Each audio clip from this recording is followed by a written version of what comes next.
Hello students, कैसे हैं आप सब। 2025 के वो बच्चे जिन्होंने इस बार बिहार बोर्ड की तरफ से फाइनल एग्जाम दे रखा है, अब तो बहुत ही ज़्यादा रिलैक्स फील हो रहा होगा। अगर ये आपने पढ़ाई किया हो, वैसे वो बच्चे भी आजकल रिलैक्स ज़्यादा फील कर रहे हैं जिन्होंने साल भर मेहनत नहीं किया, लेकिन फिर भी एग्जाम का प्रेशर तो प्रेशर होता है भाई। और खास करके जब मैं एग्जाम बीत जाता है तो बच्चों को एक बार लगता है कि नहीं, एक बार देखना चाहिए कि आखिर एग्जाम हमारा गया कैसे। तो उन्हें आंसर देखो, अपने हिसाब से तो सबने सही आंसर करके ला रखा है, लेकिन एक बार हम डिस्कस कर लेते हैं हर एक क्वेश्चन को, हर एक पॉइंट को। वैसे मैंने दो तीन क्वेश्चन ऐसे एनालाइज करा हुआ है कि जो क्वेश्चन बड़ा ही कंफ्यूजिंग है, उसमें दो आंसर जो है उनका सही हो सकता है। मतलब ऐसे कंफ्यूजिंग क्वेश्चन मेरे ख्याल से क्लास 12 के बच्चों के साथ डील नहीं करवाना चाहिए था, बट फिर भी बोर्ड की अपनी मनमर्जी, तो कोई बात नहीं। 100 ऑप्शंस थे, उसमें से 50 क्वेश्चंस को आपको आंसर करना था। अगर मैं ऑब्जेक्टिव की बात करूं तो फिर उसके बाद 2 मार्क्स क्वेश्चन में आउट ऑफ 30 15 का आपको करना था आंसर, एंड आउट ऑफ 8 आपको 4 क्वेश्चंस को लॉन्ग आंसर टाइप क्वेश्चन में आंसर करना था। क्वेश्चन का लेवल बहुत ज़्यादा टफ नहीं था, लेकिन हाँ कुछ कुछ क्वेश्चंस में बहुत ही क्या कहते हैं ट्रिकी क्वेश्चन था, जिसको जानना हमारे लिए बेहद ही महत्वपूर्ण है। एक दो जगह बोर्ड की कमियां हैं जिसके बारे में गिनाऊंगा। तो चलिए चलते हैं, सीधे लेके चलते हैं क्वेश्चन नंबर 1, और बिना टाइम वेस्ट किए मैं लेके चलता हूं आपको क्वेश्चन नंबर 1 टू लेके 100 तक मैं क्वेश्चन को डिस्कस करूंगा। एंड लास्ट में अगर टाइम बचा तो लॉन्ग आंसर टाइप में भी कुछ बच्चों के लिए कंफ्यूजिंग वाला क्वेश्चन है, जो बच्चे कंफ्यूज हुए हैं। एक्चुअल में कंफ्यूजन वाला कोई क्वेश्चन नहीं है, बट फिर भी मैं उसके बारे में आपके साथ डिस्कस करूंगा। तो चलिए मैं लेके चलता हूं सीधे। सबसे पहले आपके पास आपके बोर्ड पे है सबसे पहला क्वेश्चन की विच ऑफ द फॉलोइंग। देखिए सेट के अकॉर्डिंग अलग अलग क्वेश्चन होंगे, तो आप लोग क्या करिएगा, मैं जो आंसर देख रहा हूं उसको मैच करके आप अपने बारे में पता कर सकते हैं। वैसे देखना और नहीं देखना के कोई सवाल ही पैदा नहीं लेता, क्योंकि अब इसको आप बदल नहीं सकते, लेकिन हाँ for your self satisfaction you can watch this video. Okay, तो पहला है हमारा क्या कि विच of the following assets is compulsory revalued at the time of admission of new partner. अब देखो एडमिशन होता है यानी कि रिकंस्टिट्यूशन ऑफ पार्टनरशिप होता है। रिकंस्टिट्यूशन ऑफ पार्टनरशिप के टाइम पे ये कहा जाता है कि चाहे स्टॉक, फिक्स्ड एसेट्स या इन्वेस्टमेंट, ये सब जो है ये सब भी वैल्यूड किया जाता है, लेकिन गुडविल पक्का वैल्यू किया जाता है। जानते हैं गुडविल के बारे में, तो यहां पे राइट आंसर होगा गुडविल। क्योंकि गुडविल हर हाल में, क्योंकि देखो न्यू पार्टनर आएगा तो क्या करेगा, पुराने पार्टनर से अपना शेयर लेगा। तो पुराने पार्टनर से जब शेयर लेगा तो और शेयर के बदले क्या पे करना पड़ता है, गुडविल पे करना पड़ता है। इसलिए आपको गुडविल का यहां पे क्या कर रहे हैं, रिवैल्यूड, गुडविल का रिवैल्यूएशन करना पड़ता है, सबसे पहला चीज। दूसरा क्वेश्चन आता है हमारा डिक्रीज इन द वैल्यू। ये तो क्लास 11 का क्वेश्चन है और इसका तो साफ और सीधा आंसर है डेप्रिसिएशन, कि भाई फिक्स्ड एसेट्स के वैल्यू में अगर कमी आती है तो क्या होता है, तो वो डेप्रिसिएशन होता है। Number 3 question, revaluation account is just like, तो मैंने बोला था रिवैल्यूएशन अकाउंट का दूसरा नाम क्या होता है, पीएल एडजस्टमेंट अकाउंट। तो ये भी आपको बहुत इजी क्वेश्चन है, तो इसमें भी कोई दिक्कत नहीं होनी चाहिए। चलिए कलर में चेंज कर देना हूं, शायद आपको देखने में परेशानी होती होगी व्हाइट कलर के कुछ व्हाइट कलर में। चलिए नाउ नेक्स्ट पेज 3 क्वेश्चंस हमारे हो चुके हैं। चौथा नंबर क्वेश्चन कह रहा है कि when the new partner does not bring his share of goodwill, यानी कि आपको पता है कि जब नया पार्टनर का एडमिशन होता है तो उसको दो चीज लेके आना पड़ता है, एक गुडविल जिसके बदले उसको प्रॉफिट में शेयर मिलता है, और दूसरा कैपिटल जिसके बदले उसे एसेट्स एंड लायबिलिटी में उसका क्या होता है, हिस्सा बनता है। तो यहां पे अगर कह रहा है कि कोई पार्टनर यदि अपना गुडविल कैश में लेके नहीं आता है, then the amount is debited to किस अकाउंट में उस अमाउंट को डेबिट किया जाता है, तो आपको भी पता है कि कैपिटल अकाउंट में क्या किया जाता है, डेबिट किया जाता है। तो यानी कि इसका आंसर जो होगा, right answer, new partners capital account, जिसमें उसको क्या किया जाता है, डेबिट। क्योंकि क्या किया जाता है, new partners capital account debit to sacrificing partners capital account, जैसा कि आपको पता होगा। नंबर 5 नंबर क्वेश्चन कह रहा था partners capital account is credited with. तो भाई देखो कैपिटल अकाउंट क्या होता है, हमारा कैपिटल का रूल होता है कि कैपिटल बढ़ेगा तो क्रेडिट, घटेगा तो डेबिट। तो कैपिटल बढ़ता किसी से, पार्टनर का हक बढ़ता किसी से। तो देखो इंटरेस्ट ऑन ड्राइविंग पार्टनर को देना पड़ता है, तो इससे क्या होगा, ये डेबिट होगा। ड्राइविंग भी डेबिट होगा, शेयर इन लॉस भी डेबिट होगा, लेकिन ये जो इंटरेस्ट ऑन कैपिटल ये हमारा क्रेडिट होगा। उसके बाद आता है question number 6, the accumulated profit are transferred to.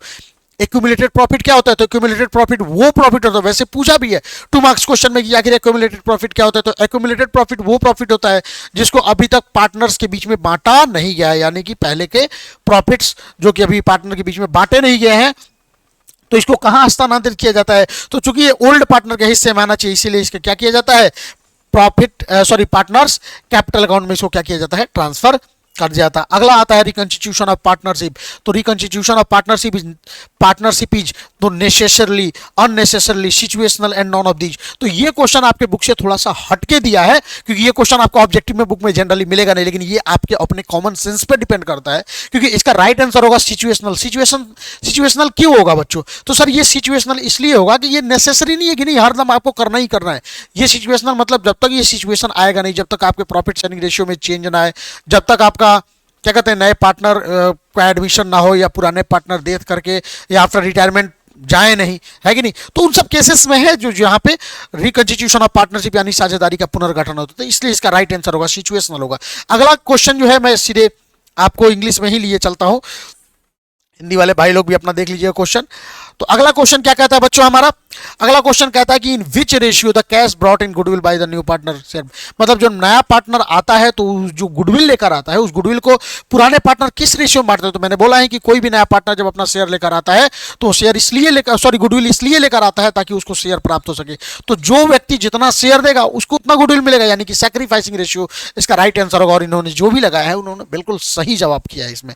चलिए नेक्स्ट क्वेश्चन कह रहे हैं Hari Rai and Prasad are the partner, profit sharing ratio 3:5:1। इसका मैंने कैलकुलेशन करा हुआ था, तो इसमें 1:2 आया था। क्यों? क्योंकि यहाँ पे कह रहा है कि Roy now wants to retire and his share taken by Prasad, यानी कि यहाँ पे क्या है, जैसे कि मैं आपसे अगर बात करूं तो यहाँ पे क्या है 3:5:1, 3:5:1, यानी कि 3/9, 5/9, 1/9। अब ये क्या हो रहा है कि ये दोनों आपस में मिल जा रहे हैं, तो यानी कि ये कितना हो गया 6/9 एंड इसका है 3/9, है ना। तो यही यही तो बन जा रहा है 6/9, तो यानी कि 3 से 1 और 3 से 2, यानी इसका राइट आंसर होगा 1:2। तो इसका जो राइट आंसर हमने यहाँ पे लगाया भी है वो एकदम परफेक्ट राइट आंसर है, तो ये एकदम सही है। अगला क्वेश्चन आता है क्या, ये बड़ा ही शानदार क्वेश्चन है, बहुत ही ट्रिकी क्वेश्चन है। यहाँ पे क्या कर रहा है, जिसको मतलब आप चुटकी में सॉल्व कर सकते थे, लेकिन बहुत सारे बच्चे इसमें कंफ्यूज भी हो जाते थे, कैलकुलेशन करने लगता है। ऐसे काहे का कैलकुलेशन हर जगह? क्या कह रहा है कि XYZ और partner sharing profit in the ratio of 3:4:3, यानी कि 3 पार्टनर XYZ जो 3-4-3 में ये क्या करते हैं अपने लाभों को बांटते हैं, और उसमें से क्या हो रहा है कि Y यानी कि बीच वाला तुरंत निकल के रिटायर हो जा रहा है, और कह रहा है कि X and Z share their profit equal ratio. यानी कि देखो ऑलरेडी देखो यहाँ पे 3:4:3, यानी कि 3/10, 4/10। और ये क्या कर रहा है कि देखो अब ये रिटायर हो रहा है, ये रिटायर हो रहा है तो आधा इसको दे रहा है, आधा इसको दे रहा है, और ये तो पहले से ऑलरेडी बराबर बराबर के साझेदार हैं। तो जब बराबर बराबर के साझेदार हैं और इन्हें भी उतना ही मिल रहा है, फिर इन्हें भी उतना मिल रहा है, तो क्या हो जाए, कोई दोनों में अंतर आएगा। तो इसीलिए इसका राइट आंसर जो होगा 1:1 होगा। अब बच्चे आई डोंट नो क्या कंफ्यूज होकर लगाए होंगे, आई डोंट नो, बट जो भी जिन्होंने भी इस क्वेश्चन को लगाया 1:1 इज राइट आंसर। ओके, आप इसको कैलकुलेट करिएगा तो भी आपको 1:1 है। क्यों? क्योंकि मान के चलिए आपके पास 3 रुपया है, इनके पास 3 रुपया है, अब ये 4 रुपया छोड़ के जा रहा है, आपको 2 रुपया दे रहा है, आपको 2 रुपया दे रहा है, तो कितना कितना रुपया, फिर तो बात वही हो गया ना 1:1, यानी कि इक्वल। तो इसलिए इसका जो आंसर होगा that is 1:1। Okay, next question कर रहा है विच of the following item is not taken into, अब देखिएगा विच of the following item is not taken into consideration will computing current ratio. तो करंट रेशियो में क्या होता है, करंट एसेट्स बटा करंट लायबिलिटी। तो ये चारों ऑप्शन में देखिए जो करंट एसेट्स या करंट लायबिलिटी नहीं होगा वो नहीं लिया जाएगा। तो यहाँ पे क्या हो गया, क्रेडिटर्स करंट लायबिलिटी का पार्ट है, डेटर्स करंट एसेट्स का पार्ट है, फर्नीचर भाई फिक्स्ड एसेट्स है, इसका कोई मतलब नहीं है। तो इसका राइट आंसर जो होगा वो क्या होगा, सी होगा। कोई दिक्कत यहाँ तक? तो 11 नंबर क्वेश्चन तक हमारा क्वेश्चन सॉल्व हो गया। अब आते हैं नेक्स्ट क्वेश्चन पे जो मैं आपको दिखाता हूं, क्वेश्चन नंबर 12। क्वेश्चन नंबर 12 क्या कह रहा है कि liquid assets includes, liquid assets में क्या क्या इंक्लूड किया जाता है। तो मैंने आपको बताया था कि लिक्विड एसेट्स में से सिर्फ और सिर्फ क्या किया जाता है, प्रीपेड एक्सपेंस एंड स्टॉक को हटा दिया जाता है, तो सारे करंट एसेट्स क्या बन जाते हैं, लिक्विड एसेट्स बन जाते हैं। तो यहाँ पे बिल्स रिसीवेबल करंट एसेट्स है, डेटर करंट एसेट्स है एंड कैश भी करंट एसेट्स है। अगर स्टॉक या प्रीपेड एक्सपेंस होता तो हम वो उसको हटाते, लेकिन यहाँ तो तीनों क्या है, करंट एसेट्स है, और करंट एसेट्स में भी क्या है, लिक्विड एसेट्स है। तो इसलिए ऑल ऑफ दीज, इसका राइट आंसर जो होगा इसका ऑल ऑफ दीज होगा। ओके, फिर अगला आता है क्या कि tangible assets of the company. हाँ ये देखिए, ये बड़ा गलती से एक जिनका भी क्वेश्चन है उन्होंने गलती किया है, और ऐसे इजी क्वेश्चंस ना अक्सर एग्जाम में गलत हो जाया करते हैं जब आप क्वेश्चन को सही ढंग से नहीं पढ़ते हो। मैंने हमेशा आपको कहा है कि कभी भी बेस ईयर किसको मानना है, प्रीवियस ईयर को क्या करना है, बेस मानना है। यहाँ कह रहा है कि ये कंपनी की मूर्त संपत्ति यानी tangible assets of a company is increased from 4 lakh से 5 लाख हो गया। तो 4 लाख से 5 लाख जैसे हुआ, 4 to 5 लाख जैसे हुआ, चेंज कितना आया, 1 लाख। तो मैंने क्या बोला था कि इसमें क्या करना चाहिए, हमेशा ध्यान रखना चाहिए क्या कि भाई कितना चेंज हुआ, तो 1 लाख चेंज हुआ, तो इसी के लिए क्या कर देंगे हम इसको क्या कर देंगे, जरा बताइए। तो इसको हम कितना चेंज हुआ, तो ये भाई 1 लाख 4 लाख का कितना परसेंट है, तो बताइए, तो 20% है। 1 लाख 4 लाख का कितना परसेंट है, सॉरी 25% है। तो इसका राइट आंसर जो होगा कितना होगा, 25%। तो इसका राइट आंसर कितना होगा, 25% होगा, लेकिन इन्होंने गलती से 20% लगा रखा है, जो कि बिल्कुल गलत आंसर है। ठीक है, फिर अगला आता है ऑपरेटिंग रेशियो। ऑपरेटिंग रेशियो क्या है, तो ऑपरेटिंग रेशियो किस चीज का पार्ट है, तो प्रॉफिटेबिलिटी रेशियो का है। क्योंकि इसमें प्रॉफिटेबिलिटी रेशियो में ही ये देखा जाता है कि कितना बिजनेस, कितना मतलब बिजनेस के परफॉर्मेंस के बारे में हम बात करते हैं कि बिजनेस कैसा परफॉर्म कर रहा है, उसका प्रॉफिटेबिलिटी कमाने की क्षमता कैसी है, तो वो प्रॉफिटेबिलिटी रेशियो में, इसलिए operating ratio is a part of profitability ratio. Next question number 15, current assets includes only those assets which are expected to be realized within current assets। देखो अब यहाँ पे दो बच्चे कंफ्यूज हो जाते हैं, क्योंकि कुछ बच्चे ने क्या कर रखा है कि उन्होंने कैश इक्विवेलेंट पढ़ रखा है, जिसको 3 मंथ्स के बारे में हम बात करते हैं, या इवन लिक्विड एसेट्स के बारे में हम बात करते हैं, जहाँ पे 3 मंथ्स की बात करते हैं। तो एक होता है करंट एसेट्स, एक होता है लिक्विड एसेट्स। तो देखो लिक्विड एसेट्स के केस में आप 3 मंथ्स ले सकते हो, लेकिन करंट एसेट्स के केस में कितना होता है, 12 मंथ्स होता है। तो इसलिए इसका राइट आंसर जो होगा वो 1 वर्ष के अंदर होगा, यानी कि 12 मंथ्स हो जाएगा। ओके, नेक्स्ट आता है, फिर आगे चलिए, अब नेक्स्ट मैं लेके चलता हूं आपको क्वेश्चन नंबर 16। क्या कह रहा है, क्रेडिटर्स टर्नओवर रेशियो इंक्लूड्स। देखो क्रेडिटर एंड डेटर, मैंने बोला था कि टर्नओवर रेशियो के बारे में जब हम बात करेंगे तो 4 अलग अलग तरह के टर्नओवर होते हैं। एक तो हो जाता है हमारा कौन सा, सीओजीएस हो जाता है, एक हो जाता है कौन सा हमारा सेल हो जाता है, एक हो जाता है हमारा कौन सा क्रेडिट सेल हो जाता है, और एक हो जाता है हमारा कौन सा क्रेडिट परचेज हो जाता है। तो देखो मैंने आप सबको बोला हुआ था कि भाई क्रेडिटर का जन्म कहां से होता है, तो क्रेडिटर का जन्म कभी भी होता है किससे, क्रेडिट परचेज से। तो यहां पे देखिएगा आप, जब क्रेडिटर्स टर्नओवर रेशियो इंक्लूड्स तो क्या होता है, टोटल क्रेडिट परचेज, बिल्कुल राइट आंसर है ये। ठीक है ना, क्योंकि टोटल क्रेडिट सेल से क्या जन्म लेता है, डेटर जन्म लेता है। कौन सा जन्म लेता है, डेटर। टोटल कैश परचेज से क्या है भाई, इससे कोई फर्क ही नहीं पड़ता है, और टोटल कैश सेल से क्या है, इससे कोई फर्क ही नहीं यहाँ पे नहीं पड़ रहा है। तो इसीलिए यहाँ पे टोटल क्रेडिट परचेज होगा, यहाँ का राइट आंसर होगा। फिर अगला क्वेश्चन कह रहा है कि cash flow statement is prepared from. तो देखो कैश फ्लो स्टेटमेंट जो क्या होता है ना, बैलेंस शीट से भी बनाया जाता है, प्रॉफिट लॉस से बनाया जाता है, एंड एडिशनल इंफॉर्मेशन से भी बनाया जाता है, यानी कि इसका राइट आंसर जो होगा ऑल ऑफ डीज होगा। फिर अगला क्वेश्चन कह रहा है, will preparing the cash flow statement. जब कैश फ्लो स्टेटमेंट बनाते हैं तो cash purchase of building will be classified as. तो देखो भाई मैंने आपको बताया था, कोई भी फिक्स्ड एसेट्स जब यहाँ पे परचेज किया जाता है तो वहां पे क्या किया जाता है, उसको जनरली हम क्या मान लेते हैं, इन्वेस्टिंग एक्टिविटी। हाँ, अगर कोई बिल्डर इस चीज को परचेज करेगा तो उसको ऑपरेटिंग एक्टिविटी में ले जाएंगे, लेकिन यदि यहाँ पे कुछ नहीं दिया, इसने सीधे बोल रखा है कि भाई बिल्डिंग को हमने परचेज करा, और बिल्डिंग जनरली फिक्स्ड एसेट्स होता है, that's why it's a part of investing activity, क्योंकि ऑपरेटिंग एक्टिविटी है नहीं, फाइनेंसिंग एक्टिविटी फाइनेंस से रिलेटेड बात करता है, तो ये होगा नहीं।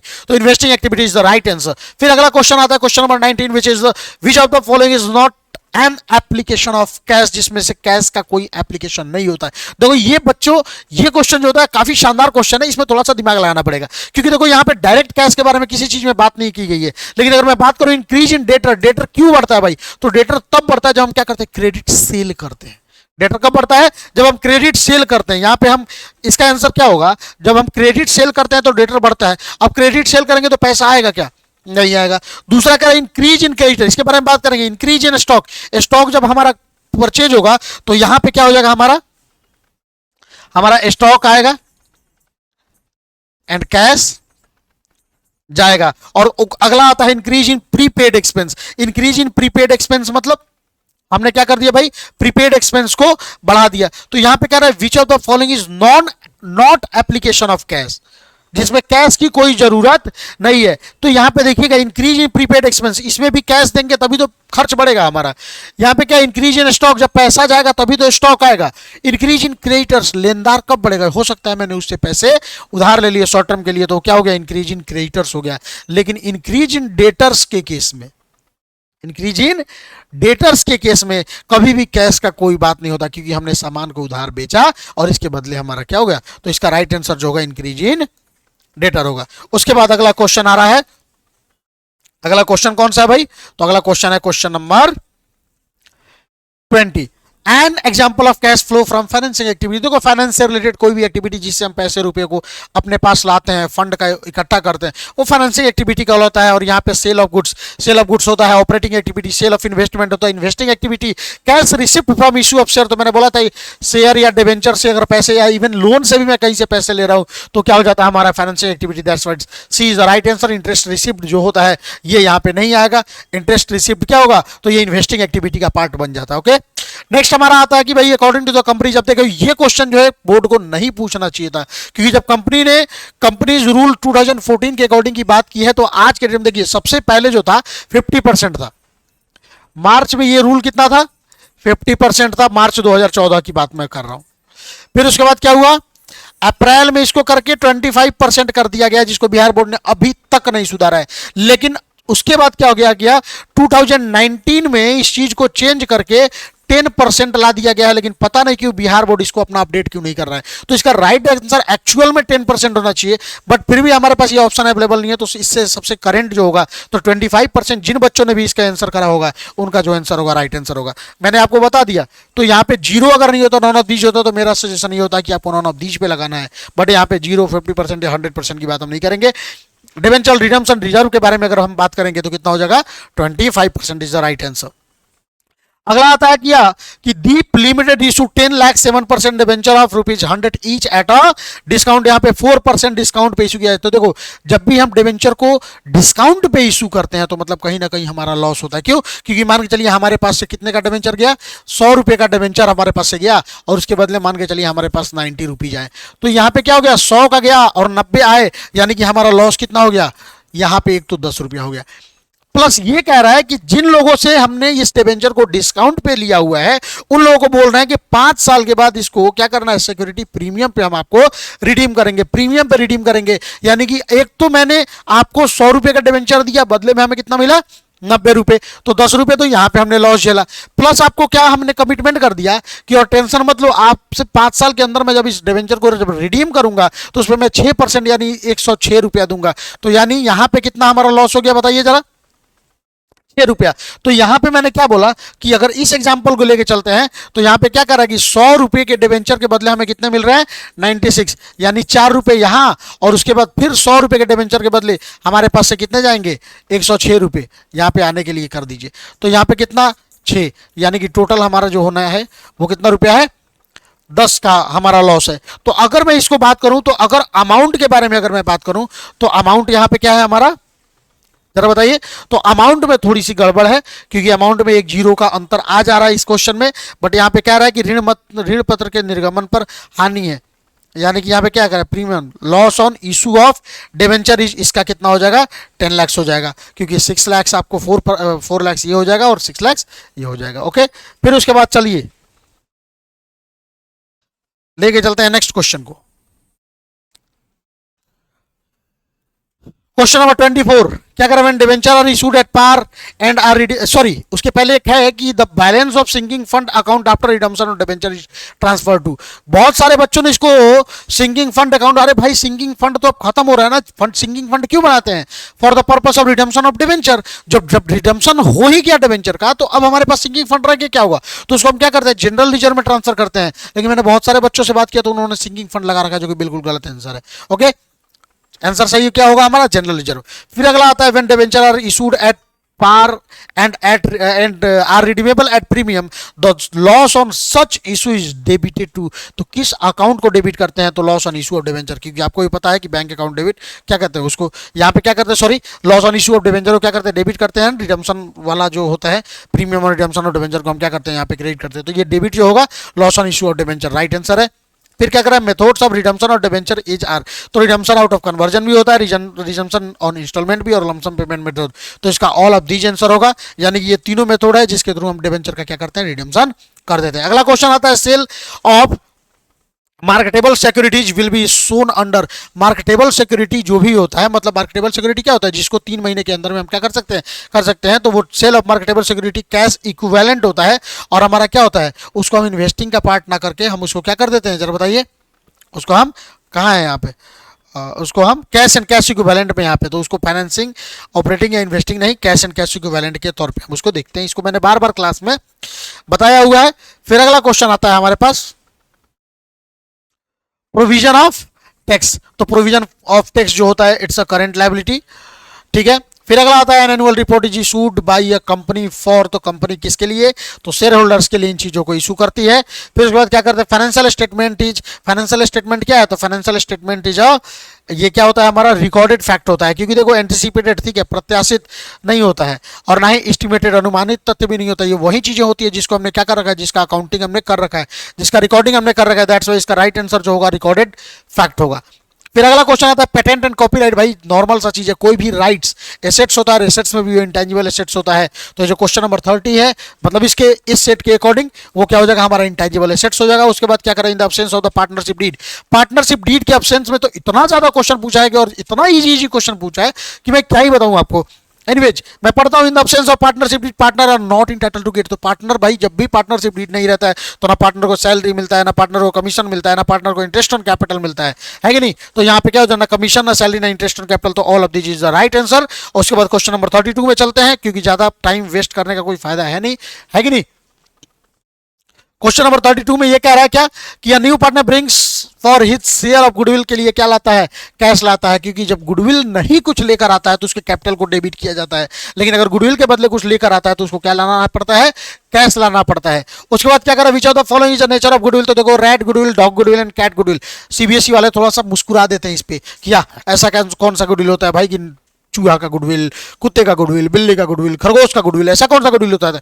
तो देखो ये केस लॉ है, व्हाइटमैन वर्सेस चैपलिन का केस जो है, चैपलिन का केस जो है, उस केस लॉ में क्या कर दिया था, जज ने डिसीजन दिया था और उसमें उसने गुडविल के अलग अलग नेचर को क्या करता है, किसके नेचर के अकॉर्डिंग, एनिमल के नेचर के अकॉर्डिंग उन्होंने बताया था। और रैट गुडविल, डॉग गुडविल, उसके बाद क्या किया था, cat goodwill and rabbit goodwill के बारे में उन्होंने बात किया था। तो यहाँ पे जो राइट आंसर होगा that is all of these होगा।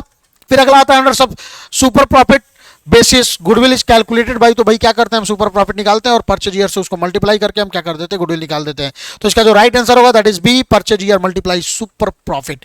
नेक्स्ट आता है क्या हमारा, factors that are affected goodwill is are. तो यहाँ पे देखो फेवरेबल लोकेशन, ये क्वेश्चन तो आपको एक किताब में भी बहुत ही ज्यादा है, तो इसमें क्या होगा, ऑल ऑफ दिस, क्योंकि एफिशिएंसी ऑफ मैनेजमेंट, मैनेजमेंट जितना बेहतर होगा गुडविल उतना बेहतर होगा। कैपिटल रिक्वायर्ड, कैपिटल जिसमें क्या होता है, कैपिटल रिक्वायरमेंट भी क्या होता है हमारा, गुडविल को इफेक्ट करता है। फेवरेबल लोकेशन भी गुडविल को इफेक्ट करता है। मानिए हिमालय पे जाके मैं कितना ही बढ़िया पढ़ाऊंगा, पढ़िएगा क्या, नहीं पढ़िएगा, तो इसलिए क्या होगा, फेवरेबल लोकेशन भी क्या होता है हमारा, मैटर करता है। तो इसलिए ऑल ऑफ दिस इसका राइट आंसर होगा। क्वेश्चन नंबर 36 पे लेके चलते हैं हम आपको सीधे। और क्वेश्चन नंबर 36 किस चीज के बारे में बात कर रहे हैं बच्चों, तो क्वेश्चन नंबर मेरे प्यारे भाइयों बात कर रहा है, देखते हैं जरा question, what do you understand by the super profit. तो भाई सुपर प्रॉफिट क्या होता है कि दुनिया क्या कमाती है और हम क्या कमाते हैं, तो हम जो दुनिया से एक्स्ट्रा कमाते हैं वो हमारा क्या बन जाता है, सुपर प्रॉफिट बन जाता है। तो यानी कि एवरेज प्रॉफिट जो हमने कमाया है और दुनिया क्या कमाती है तो उसी को क्या कहते हैं, तो average profit minus super normal profit is equal to super profit. Okay, फिर अगला आता है general reserve account is always show. तो देखो जनरल रिजर्व अकाउंट जो होता है वो हमेशा कौन सा बैलेंस शो करता है, क्रेडिट बैलेंस। क्यों, क्योंकि उसका क्रेडिट साइड हमेशा ज्यादा होता है और डेबिट साइड, क्योंकि जनरल रिजर्व क्या होता है, रिजर्व में जितना पैसा डाले रिजर्व लायबिलिटी का पार्ट होता है, बैलेंस शीट में लायबिलिटी साइड में आता है, तो इसलिए इसका जो राइट आंसर होगा दैट इज क्रेडिट बैलेंस होगा। उसके बाद आता है revaluation account is a nominal account. क्यों, क्योंकि रिवैल्यूएशन के बाद प्रॉफिट एंड लॉस लास्ट में हम कैलकुलेट करते हैं, तो इसलिए किसी भी, मैंने आपको बोला था जनरली जिस अकाउंट के अंदर में हम प्रॉफिट या लॉस के बारे में बात करते हैं वो जनरली क्या हो जाता है हमारा, नॉमिनल अकाउंट हो जाता है। That's why revaluation account is a nominal account. उसके बाद क्या होता है, excess of credit side over the debit side is revaluation account is called. यानी रिवैल्यूएशन अकाउंट में अब चूंकि नॉमिनल अकाउंट है, देखो ना इसी से आंसर पता चल जाएगा। तो यहाँ पे क्या होगा, डेबिट साइड क्या कर रहा है कि credit side over the debit side, तो क्रेडिट साइड ज्यादा है, डेबिट साइड कम है, यानी कि इनकम ज्यादा है, एक्सपेंस कम है, तो यानी कि हमारे पास क्या हो जाएगा, प्रॉफिट हो जाएगा। तो इसलिए इसका राइट आंसर क्या हो जाएगा हमारा, प्रॉफिट हो जाएगा। फिर नेक्स्ट आता है क्या, इक्वल प्रॉफिट शेयरिंग रेशियो। अरे बाप रे भाई, इतना बच्चा वाला क्वेश्चन तो कौन पूछ सकता है भाई, लेकिन बिहार बोर्ड पूछ सकता है, डोंट वरी। लेकिन यहाँ पे 1/3 1/3 and 1/3 is the right answer. फिर अगला क्वेश्चन आता है हमारे, अगला क्वेश्चन आता है हमारा क्या भाई, the term financial statement includes. तो फाइनेंशियल स्टेटमेंट में क्या क्या इंक्लूड किया जाता है, तो यहाँ तो बहुत सिंपल सा है, profit and loss account and balance sheet. तो statement of PL and balance sheet both and B is the right answer. फिर अगला क्वेश्चन आता है the form of balance sheet as per the companies act 2013। 2013 ने क्या कर दिया, 2013 से पहले भी था तो वर्टिकल बनाया जाता था, बट बहुत पहले क्या था, हॉरिजॉन्टल बनाया जाता था कि एक साइड लायबिलिटी दूसरा साइड क्या होता था हमारा, एसेट्स होता था। लेकिन अब क्या हो गया कि भाई ऊपर इक्विटी एंड लायबिलिटी होता है, और नीचे क्या होता है हमारा एसेट्स, यानी कि vertical is the right answer. फिर उसके बाद आता है fixed assets are shown. Fixed assets कहां सोन करता है? At par. क्या कहता है? Fixed assets are shown at par value. अरे भाई एट पार वैल्यू ये क्या? ये हमारा कोई शेयर कैपिटल के बारे में थोड़े ना बात कर रहे हैं। Eight cost price less depreciation is the right answer, क्योंकि भाई फिक्स्ड एसेट्स को क्या करते हैं, देखो हिस्टोरिकल कॉस्ट मेथड क्या कहता है, यही कहता है कि किसी भी एसेट्स को आप उसके हिस्टोरिकल यानी कि ओरिजिनल वैल्यू पे दिखाओ, लेकिन फिर से यहाँ पे कहा जाता है कि लेकिन उसमें अगर कोई भी डेप्रिसिएशन हो रहा है तो उसको लेस करके ही आपको दिखाना है। तो एट कॉस्ट प्राइस नहीं होगा, at realisable value less depreciation नहीं होगा, इसका जो राइट आंसर होगा that is at cost price less depreciation. इसको तो आपने पढ़ा होगा। Parties interested in financial statement, तो फाइनेंशियल स्टेटमेंट में इंटरेस्टेड पार्टीज होते हैं, दो तरह के होते हैं, एक इंटरनल एक एक्सटर्नल। तो यहाँ पे कर रहा है मैनेजर्स, ये इंटरनल होते हैं, फाइनेंशियल इंस्टीट्यूशंस ये एक्सटर्नल होते हैं, क्रेडिटर्स भी एक्सटर्नल होते हैं, यानी कि ऑल ऑफ दीज। इसका जो क्या होगा राइट आंसर जो होगा इसका ऑल ऑफ दीज होगा, क्योंकि ये सारे पार्टियां जो है वो फाइनेंस इसमें इंटरेस्टेड होते हैं फाइनेंशियल स्टेटमेंट को जानने के लिए, है कि नहीं। फिर उसके बाद क्या होता है क्यू, तो ये मैंने क्लास में डिस्कस कर रखा है ऑलरेडी, तो जिन बच्चों ने हमारे से क्लास ले रखा है उनको पता होगा। फिर अगला क्या आता है, व्हेन फाइनेंशियल स्टेटमेंट और टू और मोर ऑर्गेनाइजेशन आर एनालाइज। मैंने बोला था दो चीज, एक होता है इंट्रा फर्म एनालिसिस, एक होता है इंटर फर्म एनालिसिस। तो इंटर फर्म एनालिसिस कहता है कि जब बाहर की दुनिया से हम मतलब रखने लगते हैं तो वो इंटर हो जाता है, और इंट्रा हो जाता है जब हम अंदर की दुनिया से मतलब जब हम अपना एनालिसिस अपना कंपैरिजन जब अपने ही किसी दूसरे साल से करते हैं तो इसको इंट्रा कहते हैं। तो यहाँ पे कह रहा है दो अलग अलग फर्म के बारे में बात कर रहा है, तो inter firm analysis is the right answer. फिर अगला कहता है financial analysis is useful for. Financial analysis किसके लिए यूजफुल है? तो भाई ऑल ऑफ दीज, क्योंकि भाई जितने भी यूजर्स ऑफ अकाउंटिंग है, अब सबने तो अकाउंटिंग पढ़ा नहीं है, तो सबको अकाउंटिंग का नॉलेज बेहतर तरीके से होता नहीं है कि नहीं। तो अकाउंटिंग को समझने के लिए एनालिसिस करना जरूरी होता है, और एनालिसिस करना हमारे इन्वेस्टर्स के लिए, डिवेंचर होल्डर्स के लिए, शेयर होल्डर्स के लिए, सबके लिए हमारे लिए काफी जरूरी है। तो इसलिए all of them is right answer. Question number 47, which year can be selected for calculating trend percentage. तो ट्रेंड परसेंटेज में हमेशा बेस ईयर को सिलेक्ट किया जाता है, जो कि ऑलरेडी हमने आपसे डिस्कस कर रखा था क्लासेस में। उसके बाद sales less cost of good sold is called. जब भी सेल में से कॉस्ट ऑफ गुड सोल्ड निकालते हैं तो क्या बन जाता है? ग्रॉस प्रॉफिट बन जाता है। ये भी बहुत ही सिंपल सा सवाल है। फिर नेक्स्ट क्वेश्चन हमारे पास आता है, विच of the following is not the method of financial statement analysis. इसमें कौन सा ऐसा मेथड है जो फाइनेंशियल एनालिसिस का पार्ट नहीं है? तो यहाँ पे कह रहा है ratio analysis, comparative statement, trend analysis and capitalisation method. तो देखो कैपिटलाइजेशन मेथड जो आता है वो कहाँ आता है भाई हमारा? तो कैपिटलाइजेशन मेथड यहाँ पे कभी आता ही नहीं है, तो वो गुडविल के वैल्यूएशन में आता है। लेकिन हम बात किस चीज के बारे में कर रहे हैं? फाइनेंशियल स्टेटमेंट के बारे में। That's why the capitalisation method is not the perfect method for analysing a financial statement. तो इसका राइट आंसर जो होगा डी होगा। सॉरी बच्चों, sorry sorry sorry, I am really sorry. तो इसका राइट आंसर क्या हो जाएगा हमारा? डी हो जाएगा। फिर उसके बाद हो जाता है हमारा क्या? Common size financial statement are mostly prepared in the form of common size. एक मिनट रुक जाइए लोग, जरा इनसे बात कर लीजिए एक बार। हेलो, तो क्या हो गया? Common size financial statement are mostly prepared in the form of. तो कॉमन साइज फाइनेंशियल स्टेटमेंट किस में बात किया जाता है? तो देखो रेशियो में नहीं आता है, वो जनरली परसेंटेज में बात किया जाता है। Percentage is the right answer. Leases should be treated as liability, क्योंकि ये क्या होता है? कैपिटल रिसिप्ट माना जाता है, और capital receipt is a part of liability. फिर अगला आता है all receipts of capital nature are shown इन।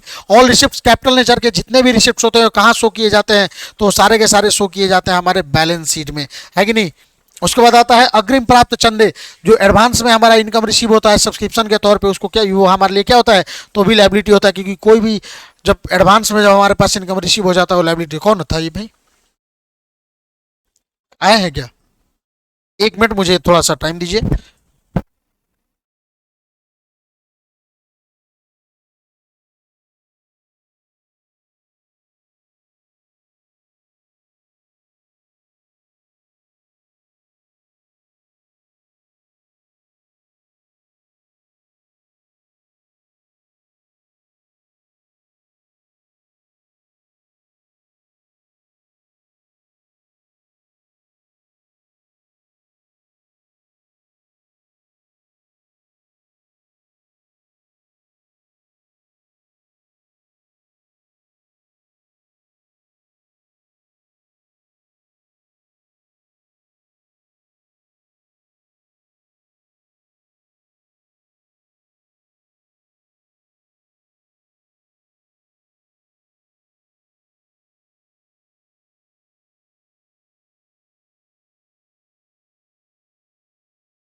हाँ जी भाई, तो हम किस चीज पे थे यहाँ पे? Subscription receipt in advance is liability, क्योंकि भाई एडवांस सब्सक्रिप्शन है, और सब्सक्रिप्शन क्या होता है? Income for a NPO, that's why liability होगा। ओके, नेक्स्ट हम आते हैं, सॉरी नेक्स्ट लेकर आते हैं। बहुत इजी क्वेश्चन पूछा हुआ है, लेकिन कुछ कुछ क्वेश्चन ऐसा है जो ट्रिकी पूछा है, तो खैर इतना तो पूछना ही चाहिए, एकदम से परोस दिया जाए आपके मार्कशीट पे मार्क्स, तो ये भी सही नहीं है। अच्छा, ये क्वेश्चन जिन बच्चों ने गलती किया, मुझे लगता है कि दुनिया का सबसे मतलब क्या ही भाई अभागा मैं तो बोल सकता हूँ उसको, क्योंकि भाई in which year did the partnership come into force, भाई किस साल में, तो 1932 में यार, क्योंकि बार बार आपको रटाया जाता है कि पार्टनरशिप एक 1932 भारतीय साझेदारी अधिनियम 1932, और फिर भी बच्चों ने 2013 लगा के, अबे पागल आदमी, 2013 में भाई कंपनी नया वाला कंपनी एक्ट है, 1956 में पुराना वाला कंपनी एक्ट था, 1947 में भारत आजाद हुआ था, लेकिन भाई पार्टनरशिप की बात करें तो 1932 होगा। आप लोग बताओ कहां पे चले गए थे। तो ये कुछ बच्चों ने गलती किया है इसको, लेकिन बहुत मुझे लगता है कि वो बहुत ही रेयर केस में ऐसे बच्चों ने गलती किया होगा, पूरे बिहार के बारे में मैं बात कर रहा हूं। फिर अगला क्वेश्चन आता है, for the firm interest on partners driving is an income. क्यों भाई for the firm interest on partners driving, क्योंकि पार्टनर जब ड्राइविंग करता है तो उसके बदले वो इंटरेस्ट फर्म को देता है, और वो हमारे लिए क्या हो जाता है, इनकम हो जाता है। उसके बाद क्या है, in partnership preparation of partnership agreement is. अब यहाँ पे देखिए, ये थोड़ा सा आपको भूल भुलैया वाला क्वेश्चन है, क्योंकि यहाँ पे ऑप्शनल भी दे दिया और यहाँ पे वॉलंटरी। तो देखो एक्ट में, यानी कि पार्टनरशिप एक्ट 1932 ने कहीं भी आपको ऑप्शन नहीं दे रखा है कि ये वाला ऑप्शन टिक करो या ये वाला ऑप्शन टिक करो। उसने एक्ट बताया कि आपकी मर्जी हो तो आप अपना पार्टनरशिप डीड बनाओ, और मर्जी नहीं हो तो पार्टनरशिप डीड मत बनाओ। तो that's why voluntary is the right answer for this question, and partnership preparation of partnership agreement is voluntary होगा, तो ये राइट आंसर है। फिर अगला क्वेश्चन आता है, व्हेन कैपिटल इज फिक्स्ड, जब पार्टनरशिप में कैपिटल क्या होता है, पार्टनर का फिक्स्ड होता है, the capital account of partner is show. तो देखो कैपिटल फिक्स्ड केस में हमेशा क्रेडिट बैलेंस ही शो करता है। हाँ, करेंट अकाउंट जो होता है पार्टनर का फिक्स्ड, तो वो क्या होता है, जीरो भी हो सकता है, निगेटिव भी हो सकता है, एंड पॉजिटिव भी हो सकता है। ठीक है, उसके बाद देखिए, जब to become a partner is essential to be, तो मैंने बोला था कि चार तरह के, इंडियन कॉन्ट्रैक्ट एक्ट 1872 18, मैंने क्लास में ये पूरा डिस्कस करा था कि 1872 के कॉन्ट्रैक्ट एक्ट अनुबंध अधिनियम के अनुसार चार तरह के लोगों को कॉन्ट्रैक्ट करने से मना कर दिया गया था, और लेकिन उसमें से अगर पार्टनर आप बनना चाहते तो आपको एडल्ट होना बहुत ही जरूरी है, यानी कि आपका एज मोर देन 18 ईयर्स होना बहुत ही ज्यादा जरूरी है। नेक्स्ट क्वेश्चन आता है हमारा, and that question is question number 59। हमारा टाइम हो रहा है क्लास का, तो हो सकता है कि मैं आपको अगले 5 मिनट में कुछ क्वेश्चन करके छोड़ दूं। इसके बाद जो नेक्स्ट वीडियो, फिर सेकंड वीडियो में डाल दूंगा, डोंट वरी। उस सेकंड वीडियो में मैं आपको बताऊंगा आगे के कुछ क्वेश्चंस को, तो एक दो क्वेश्चन और डिस्कस कर लेते हैं जहां तक जाता है। In the absence of partnership deed, partner मतलब जब पार्टनरशिप डीड ना रहे तो partner shall be paid salary, बक नहीं पेड किया जाता है, शैल नॉट पेड सैलरी, बिल्कुल सही आंसर। एक्टिव पार्टनर शैल पेड सैलरी, अरे नहीं, ऐसा कुछ भी नहीं होता है, तो नॉन ऑफ दीज, बिल्कुल नहीं, पार्टनर को सैलरी नहीं दिया जाता, ये राइट आंसर है, यानी कि राइट आंसर इसका कौन होगा, बी। क्वेश्चन नंबर 60 कह रहा है, balance of current account can be, अभी तो मैंने बोला कि बैलेंस करंट अकाउंट का बैलेंस पॉजिटिव भी हो सकता है, नेगेटिव भी हो सकता है, और जीरो भी हो सकता है, that's why all of these is the right answer. फिर अगला क्वेश्चन कह रहा है, विच of the following is the capital receipt. Capital receipt क्या होता है, जो भाई कभी कभार सबसे पहले आसान भाषा में मैंने आपको बोला था, पहचानने के तरीके आ जाइए, सबसे इजी लैंग्वेज मैंने बोला था कि क्या भाई भाई भाई कहा है जुल्म ढा रहे हैं यार, अरे बंद करिए। फिर अगला क्या होता है, विच of the following is a capital receipt. Capital receipt क्या होता है, जो कभी कभार मिलने वाला होता है, तो यहाँ पे देखिए बिल्डिंग के लिए फंड जो होता है ना, बार बार आपको नहीं मिलेगा, आ जाइए। और सब्सक्रिप्शन डोनेशन वगैरह जो होता है, ये आपको बार बार हर साल हर महीने आपको मिलना होता है, तो इसलिए it's a revenue receipt, but building fund is right answer for the capital receipt. फिर अगला क्वेश्चन आता है, द सरप्लस या डेफिसिट ऑफ द नॉन, अरे नॉन प्रॉफिट ऑर्गेनाइजेशन में सरप्लस डेफिसिट कहाँ से आता है, तो इनकम एंड एक्सपेंडिचर अकाउंट से। इतना बच्चा वाला क्वेश्चन बिहार बोर्ड पूछा हमको, तो आशा भी नहीं था ऐसा। एनीवेज, लास्ट चीज है जो मैं डिस्कस कर ले रहा हूं, इसके बाद अगले वीडियो में मैं आपसे बात करूंगा, जो वीडियो मैं दूंगा तो उसमें आप लोग देख लीजिएगा बाकी के आंसर, तब तक मैं देख ले रहा हूं। Which are the following is revenue expenditure, तो रिवेन्यू एक्सपेंडिचर क्या है भाई, तो purchase of furniture is a capital expenditure, sorry इसको हटाइए, टिक करता हूं तो बच्चे कंफ्यूज हो जाते हैं। Purchase of furniture is a capital expenditure, तो ये नहीं होगा। क्या करें, पेमेंट ऑफ सैलरी, सैलरी क्या होता है, हर महीने पेमेंट किया जाता है, बार बार नॉर्मल ऑपरेटिंग साइकिल के थ्रू ये आता है, तो इसलिए पेमेंट ऑफ सैलरी जो होता है ये हमारा क्या हो जाता है, रिवेन्यू एक्सपेंडिचर, क्योंकि कंस्ट्रक्शन ऑफ बिल्डिंग हो जाता है capital expenditure, and purchase of machinery is also type of capital expenditure, तो इसको भी हटा दीजिए। तो ये भी हो गया क्वेश्चन, सॉरी ऑप्शन बी जो होगा राइट आंसर होगा। Donation receive for specific purpose is created as, तो देखो अगर डोनेशन दो प्रकार का होता है, general donation, specific donation. General donation जो होता है हमारा क्या होता है, रिवेन्यू शिफ्ट होता है। लेकिन अगर मैं स्पेशल डोनेशन की बात करूं, लाइक ये कैपिटल वो जो आया था अभी बिल्डिंग फंड आया था, तो वो सब बिल्डिंग के लिए अगर कहीं से डोनेशन रिसीव हो रहा है स्पेशली, तो वो क्या हो जाता है हमारा कैपिटल शिफ्ट। तो capital shift is the right answer. फिर अगला था summary of cash and bank transaction so the receipt and payment account, ये right answer. Question number 67 is the last question for this classroom. इसके बाद जो अगला क्वेश्चन मैं डिस्कस करूंगा in next class, next videos class, तो इसलिए तैयार रहिएगा। अगर आपको पूरा का पूरा समझ में आ रहा है और भी मैच करना है तो बेहतर तरीके से, चूंकि मैं हर चीज़ों को डिस्कस करके और लॉन्ग आंसर टाइप क्वेश्चन को भी मैं डिस्कस करने वाला हूं, तो नेक्स्ट वीडियो को देखना ना भूलिए। अगर आपने अब तक चैनल सब्सक्राइब नहीं किया तो मन ना करे तो सब्सक्राइब मत भी करना, कोई दिक्कत नहीं है। आगे हाँ भाई, थोड़ा मैं उल्टा साइड में हूँ। पेमेंट ऑफ ऑनोरियम, क्या हाँ, payment of honorarium to secretary treated as revenue expenditure. और ये था हमारा आज का लास्ट क्वेश्चन। तो क्वेश्चन नंबर 66 तक हमने डिस्कस करा, थोड़ा सा और क्वेश्चन बचा है। बच्चे आ चुके हैं ऑफलाइन क्लास के, तो इसलिए मैं आपकी आज की इस वीडियो क्लास को यहीं पे खत्म करता हूँ। नेक्स्ट वीडियो क्लास में मिलते हैं वेरी सून, तो तैयार रहिएगा अगले वीडियो क्लास के लिए। तब तक के लिए जय हिंद, जय भारत।